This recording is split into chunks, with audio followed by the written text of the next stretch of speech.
하나님 말씀 창세기 26장 말씀을 함께 읽어보았습니다. 오늘 본문 내용은 이삭에 대한 하나님의 언약의 말씀들이 쭉 나열되고 있습니다.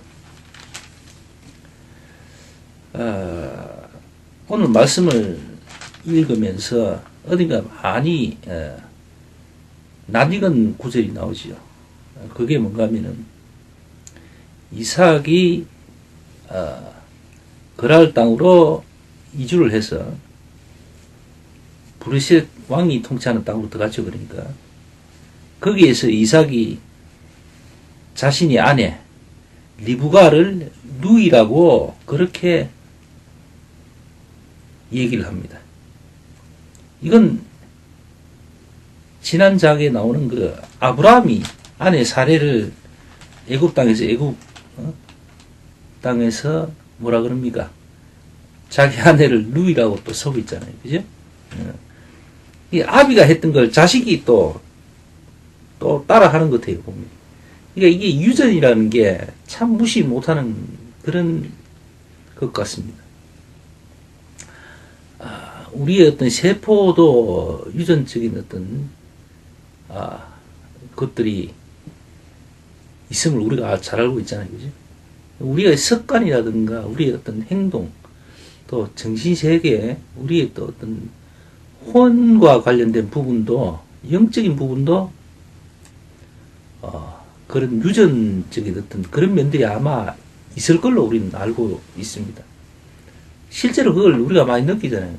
내 하는 모습을 가만히 보면은 우리 아버지가 했던 그 모습을 내가 지금 내가 하고 있는 그런 걸 발견하게 되잖아요. 그죠? 내가 하고 있던 걸 내 자식이 또 나중에 커서 또 그러고 있을 거라는 생각을 하면은 좀 그렇습니다, 사실. 좀 좋은 것만 따라하면 좋겠는데. 하여튼 그런 생각이 들어요. 어쨌든 오늘 아브라함이 했던 거 이삭이 또 하고 있습니다. 참, 어떻게 보면 참 무섭고, 또 어떻게 보면 참 우습죠. 어쨌든, 개인적으로는 이삭의 어떤 삶의 과정, 여정들을 이렇게 보면 참 부럽습니다. 정말, 믿음의 가정에서 태어나서, 정말 은혜 가운데에서 쭉 살아가잖아요. 이삭은 오늘 본문 내용에도 보시면 우물 팠다 하면은 뺏기고, 우물 팠다 하면은 뺏기고, 말이 좋아 양보지, 뺏긴 거죠. 계속 내줍니다. 내주기만 하고 또 딴 데 옮겨가서 또 파고 그러면 또 뺏기고 그걸 계속 반복합니다. 그러다가 이제 그러면서도 중요한 건 말이죠.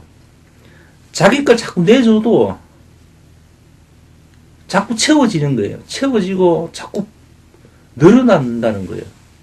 하나님이 그 언약, 하나님의 그 언약이 그대로 그 삶에 그대로 성취가 되잖아요.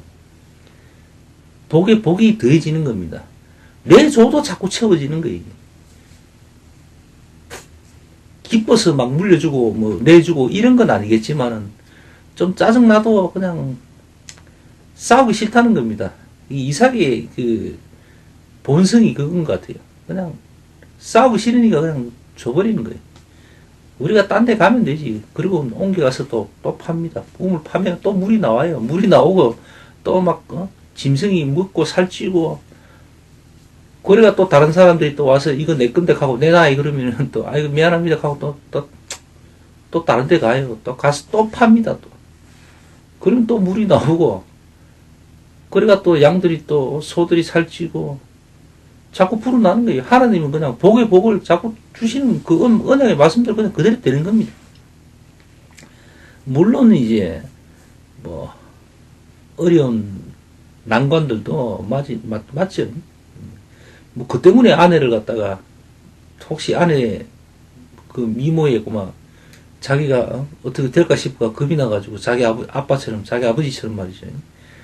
자기 아내를 갖다가 누이라고 그래, 거짓말도 하고, 뭐, 그런 경향도 있겠지만, 어쨌든, 하여튼, 개인적으로는 참, 이삭이 부럽습니다. 그런 면에서. 어쨌든, 본문 내용을 오늘 쭉 보다 보니까, 우리가 한 가지를 또 한 번 더 발견하게 되는 부분이 있습니다.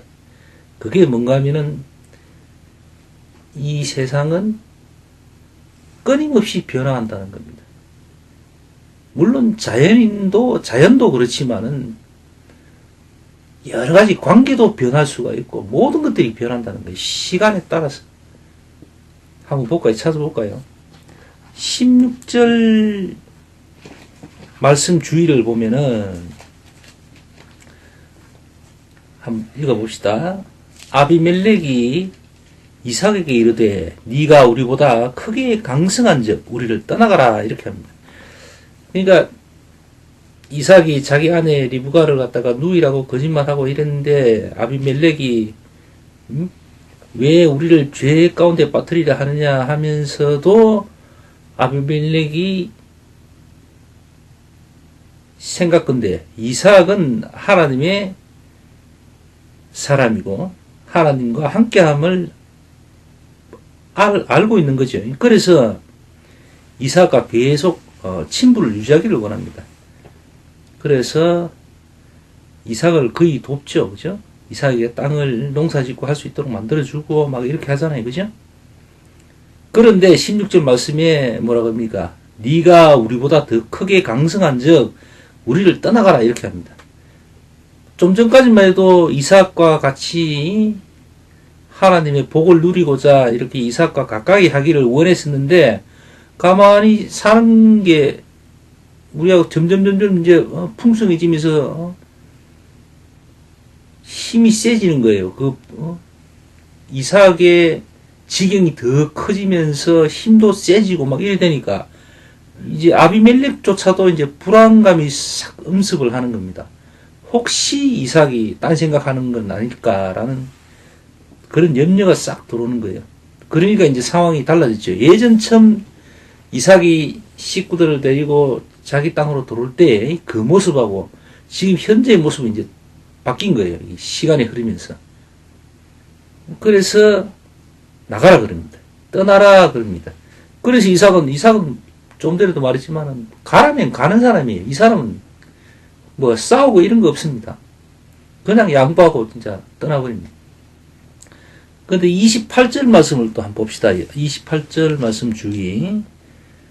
28절 다시 한번 봅시다. 그들이 가로되 여호와께서 너와 함께 계심을 우리가 분명히 보았으므로 우리의 사이 곧 우리와 너희의 사이에 맹세를 세워 너와 계약을 맺으리라 말하노라.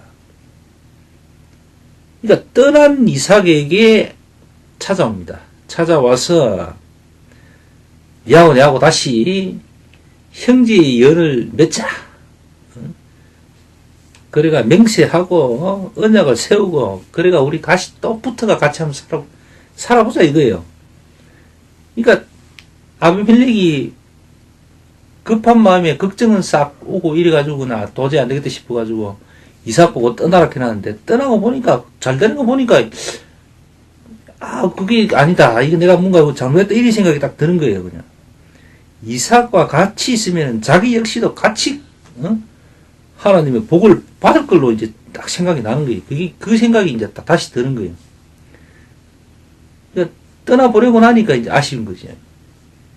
그래서 다시 화친을 맺고 야하고 형제 의를 뭐 맺자 이런 식이죠. 잘 지내보자. 같이 살자. 이래 나오는 거예요. 이 사람의 어떤 인간의 본성이랄까 좀 추잡한 어떤 그런 것들이 이제 나오는 거죠. 그런 모습을 보면서 우리가 하나 알 수 있는 게 뭐 이게 옳고 저게 그러고 뭐 이런 게 문제가 아니고 확실한 진리는 말이죠. 확실하게 발견되는 진리는 뭔가 하면은 시간은 분명히 흐른다는 겁니다. 이건 변치 않는 거예요. 시간은 무조건 흐른다. 그 다음에 또 하나 더 발견되는 게 시간이 흐르면 모든 것이 변한다는 거예요. 땅이 변하고 모든 세상 천지 만물은 변한다는 겁니다. 상황과 조건과 형편과 이런 것들도 다 변한 거예요. 예를 들어서 오늘 누가 정말 사방이 꽉 둘러박히고 정말 죽을 것 같고 이 상황이 끊임없이 이어질 것 같은 그런 분 있습니까? 또 혹은 반대로 정말 잘 되는 분도 있습니까? 너무너무 잘 돼가지고 뭘 해도 숨만 쉬어도 그냥 복이 저절로 쭉 들어오고 말이죠. 돈과 부귀와 영화가 막 굴러 도는 사람, 그런 사람 있습니까?